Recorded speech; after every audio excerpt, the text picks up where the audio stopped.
आपने कहा कि अंतर्जातीय शादी होनी चाहिए, इस बात का आप समर्थन करते हैं क्या? अगर समर्थन ना करते तो मैं ये करते ही नहीं सर। समर्थन कर रहे हैं तब आप स्वयं अंतर्जातीय कर रहे हैं? बिल्कुल कर रहे हैं। कोई भी व्यक्ति अपनी पद प्रतिष्ठा स्थान पर पहुंच जाते हैं, नौकरियां पा जाते हैं, तो वह जो है अपने शादी में जितना ये लगता है कि हमने खर्च किया अपने पढ़ाई में, उतना खर्च वह दहेज के रूप में वसूलना चाहते हैं। मैंने ठीक इससे विपरीत कार्य करने का प्रयास किया। मेरा घर बिहार में, शादी मेरा हो रहा है यूपी में। बॉर्डरलेस सीमा बहिन, हमारी बारात जो जाएगी वो 3 राज्यों की सीमा को पार करेगी, इसलिए यह सीमा बहिन है। जब तक भूखा इंसान रहेगा, धरती पर तूफान रहेगा, कमाने वाला खाएगा, लूटने वाला जाएगा, पूरा राशन पूरा काम, नहीं तो होगा चक्का जाम। नमस्कार दोस्तों, आप सभी दर्शकों का एक बार फिर से स्वागत है हमारे चैनल न्यूज पब्लिकेशन पे। मैं हूं आपके साथ गुड्डू गहल। आइए हम बात करेंगे। सबसे पहले आप लोगों को मिलाना चाहेंगे, हमारे साथ मौजूद हैं सुनील कुमार पंडित जी, जो कि झारखंड राज्य के गवर्नमेंट में टीचर है, साथ साथ सोशल एक्टिविटीज है, लेकिन समाज को एक नए संदेश देना चाहते हैं। और कहीं न कहीं देखा जाए तो इनकी हाल ही में शादी होने वाली है, और शादी को लेकर के क्या कुछ मैसेज संदेश समाज को देना चाहते हैं, आइए इनसे जानने की प्रयास करते हैं। स्वागत है हमारे चैनल पे आपका सर।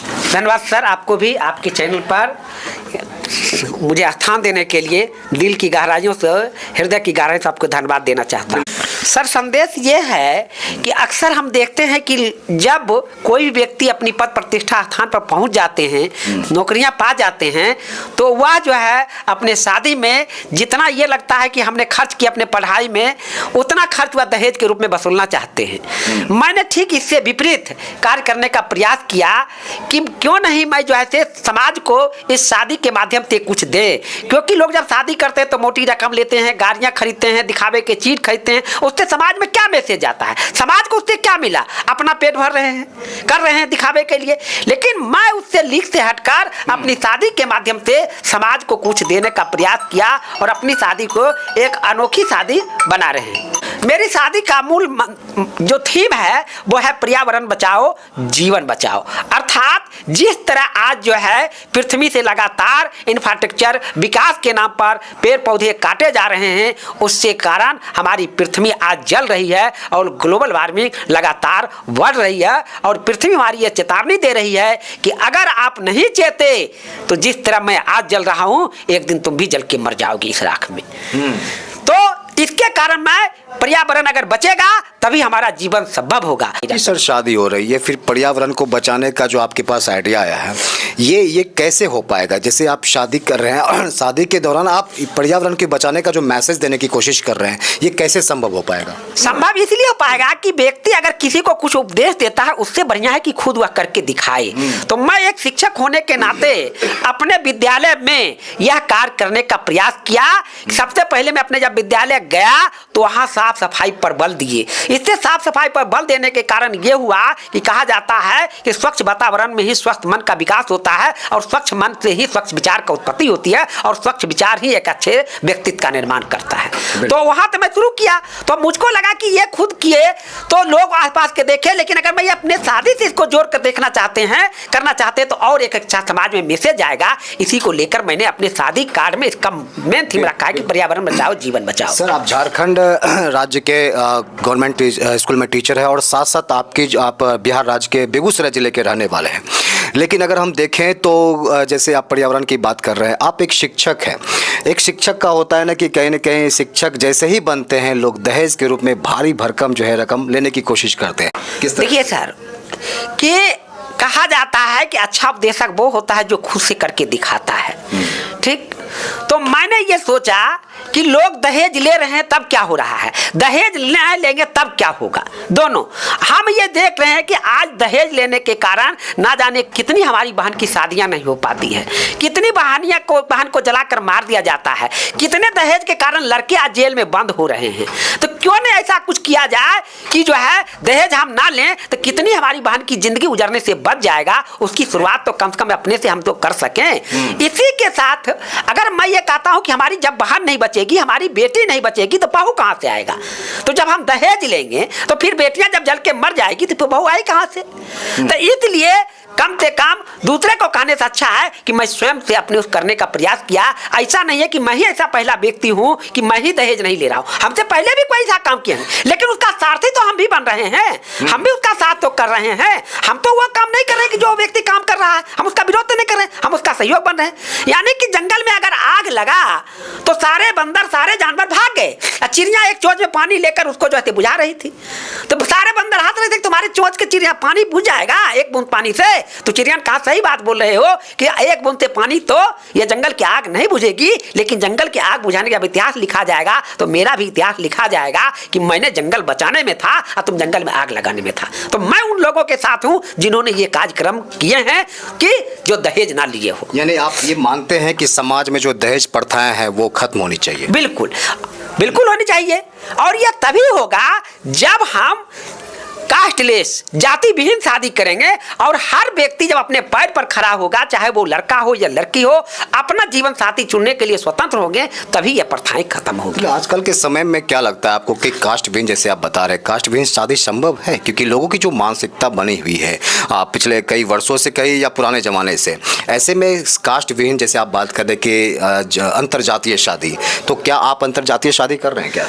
देखिए सर, दुनिया में कोई भी इम्पॉसिबल चीज नहीं है, हर चीज को एक दृढ़ निश्चय, अगर हमारा विल पावर मजबूत है तो हर चीज संभव है। पहले ऐसा था कि लड़कियां की शादी 16 साल में 13 साल में कर दी जाती थी, लेकिन आज 18 साल के बाद हो रहा है ना। पहले ये तो होता ही नहीं था, लेकिन आज अगर 100 में शादी होती है तो कम से कम जो है 50% ऐसे शादियां हो रही है जो इंटरकास्ट मैरिज हो रही है। सर, आप एक शिक्षक है, समाज को एक नया मैसेज मिलेगा, चाहे पॉजिटिव रूप में मिले या नेगेटिव रूप में। आपने कहा कि अंतरजातीय शादी होनी चाहिए, इस बात का आप समर्थन करते हैं क्या? अगर समर्थन ना करते तो मैं ये करते ही नहीं सर। समर्थन कर रहे हैं तब आप स्वयं अंतरजातीय कर रहे हैं? बिल्कुल कर रहे हैं, बिल्कुल कर रहे हैं। अच्छा, क्योंकि मैं जो है अपने एक पंडित बिरादर से हूँ, जिस कास्ट से मैं शादी कर रहा हूँ, हालांकि उसका खुलासा मैं सार्वजनिक रूप से नहीं करना चाहता हूँ, लेकिन अंतरजातीय है, सिर्फ उसका सरनाम मेरे नाम से जुटा हुआ। भारत के बीच स्वरूप भविष्य के बारे में क्या नजरिया है, भारत को हम किस रूप में देखना चाहते हैं, वो है हमारा कि नशा मुक्त भारत, स्वस्थ भारत, स्वस्थ भारत, मजबूत भारत, मजबूत भारत, एक भारत श्रेष्ठ भारत, सूचना का अधिकार, पारदर्शी एवं जवाबदेह सरकार, भ्रष्टाचार मुक्त भारत, खुशहाल भारत, अपराध मुक्त भारत, भय मुक्त भारत। मेरी शादी का जो फीचर है यानी विशेषताएं हैं वो कास्टलेस यानी जाति विहीन, इंटरकास्ट मैरिज, ड्यूरीलेस दहेज मुक्त, पोल्यूशन लेस प्रदूषण मुक्त, ड्रग लेस नशा मुक्त, स्टेटलेस राजविहीन। यानी मैं नौकरी करता हूं झारखंड में, मेरा घर बिहार में, शादी मेरा हो रहा है यूपी में, बॉर्डरलेस सीमा बहीन। हमारी बारात जो जाएगी वो 3 राज्यों की सीमा को पार करेगी, इसलिए यह सीमा बहीन है। हमारी बारात जो जाएगी वो ई रिक्शा से प्रस्थान और आगमन करेगा, और इस पर जो है क्या कहते हैं, हर ई रिक्शा पर पर्यावरण बचाओ जीवन बचाओ का मोटो लिखा रहेगा। हमारा जो लोगों का संदेश है, जो हमारा विचार है वो है my best friend is my best book, अर्थात मेरा सबसे अच्छा साथी मेरा किताब है। शिक्षा वो शेरनी का दूध है, जो पिएगा वो दुनिया में दहाड़ेगा।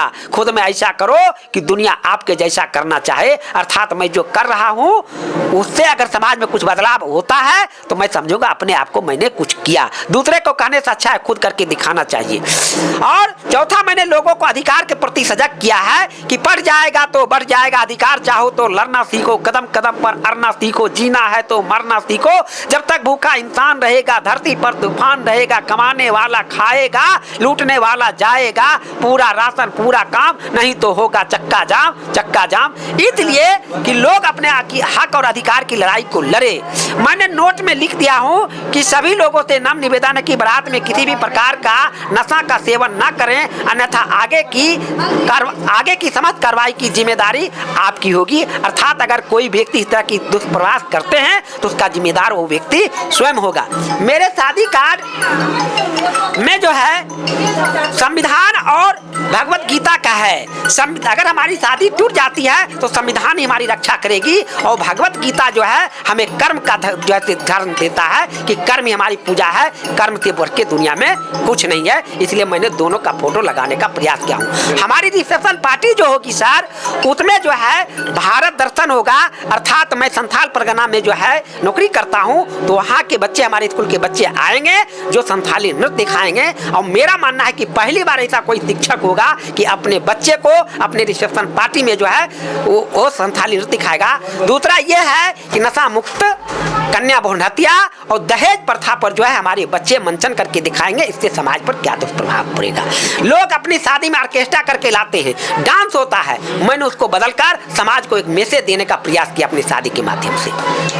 बहुत बहुत धन्यवाद सर, आपने बहुत अच्छी मैसेज दी है। देख सकते हैं हमारे साथ मौजूद हैं सुनील कुमार पंडित जी, पेशे से शिक्षक है, लेकिन जिस तरीके से इन्होंने अपनी बातें रखी और समाज को एक नए मैसेज देने का काम किया है। हालांकि आपका इनके प्रत्युत्तर में क्या कुछ जवाब है, आप हमारे कमेंट्स बॉक्स में अपनी राय जरूर रखिए, क्योंकि इन्होंने शिक्षक होने के नाते इन्होंने अंतरजातीय कास्ट का समर्थन किया, साथ ही साथ दहेज प्रथा को खत्म करने की बात करी और जिस तरीके से समाज को एकजुट होने का काम करवाने की प्रयास किया और इसके साथ साथ पर्यावरण बचाओ, नशा मुक्त और भी कई सारे मुद्दों को लेकर के इन्होंने चर्चाएं की।